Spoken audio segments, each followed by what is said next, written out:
Naganda-gandahan na naman si Madam sa birthday niya. Wow! Hindi din basta-basta kasi madaming pasabog. Kahit yung cake pang Madam na. Umaga pa lang, inayos na ng mga angkantong pag-giveaways ni Madam.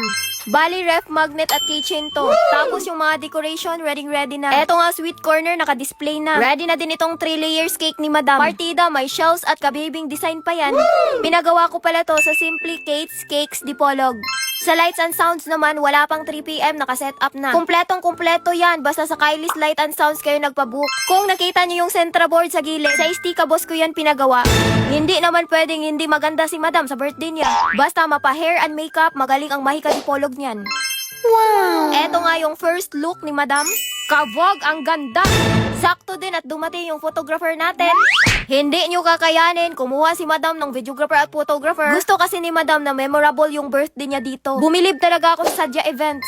Abay, tinuturuan pa ako kung ano yung posing na mababagay kay Madam. Kapag ibang tao ang mag-video at mag-picture kay Madam, naku, mahihain yan. Buti na lang, magaling magdala yung Sadya Events. Lagi pa akong sinasabihan na ang ganda mo dyan, Madam, sa posing na yan. Sino ba namang hindi maboost yung confident mo dyan? Dahil sa posing na to, parang natatain na tuloy si Madam nito.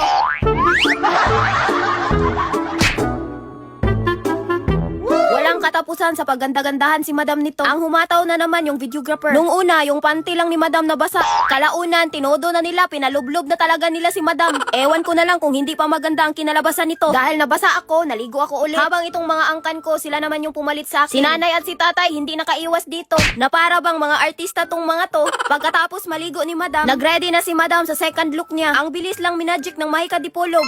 Hindi ko na halos makilala si Madam. Mermaid daw yung atake ni Madam dito, pero parang si Elsa na to. May pa-revealing pa yan. Kala mo naman talaga may makikita. Lalong gumanda yung mga decoration sa gabi kasi may pailaw pa sila. Grabe na talaga yung decorationist, pasabog. Eto na nga ang sinasabi ko. Mag alas 6 na, hindi pa din nakaset up yung pagkain dito. Imbis 6 PM mag-start yung program. Kami na lang yung nag-adjust. Mas nauna pa yung pika-pika sa Cristobal nag-set up dito.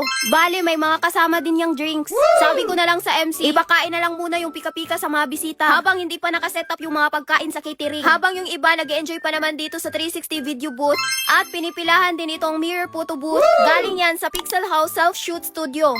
Bongga din yung mga bisita ko kasi hindi nagpapatalo sa outfitan yan. Dahil hindi pa din tapos mag-set up ng mga pagkain yung catering. Umaura na lang muna si Madam dito. Wow! Kapag sa Sadya Events kayo nagpa-photo and video, hindi talaga masasayang yung binayad nyo. Sa wakas, nakahilera na din itong mga pagkain. Halos naabutan ng alas 7 itong pag-set up nila. Nawarla na nga ako sa kurtina. Pati ba naman dito sa pagkain, kinabahan ako kasi ngayon lang na ready. Ang ganda pa ng plano namin sa meeting. Yun pala, hanggang plano na lang. Sa program, alas 7 ng gabi, dinner na dapat. Bale, kami talaga yung nag-adjust. Makikita mo talaga sa mukha ng mga bisita na gutom na sila. Tiis lang muna kasi ngayon lang mag-start yung program. Abay, may part 3 pa to, go!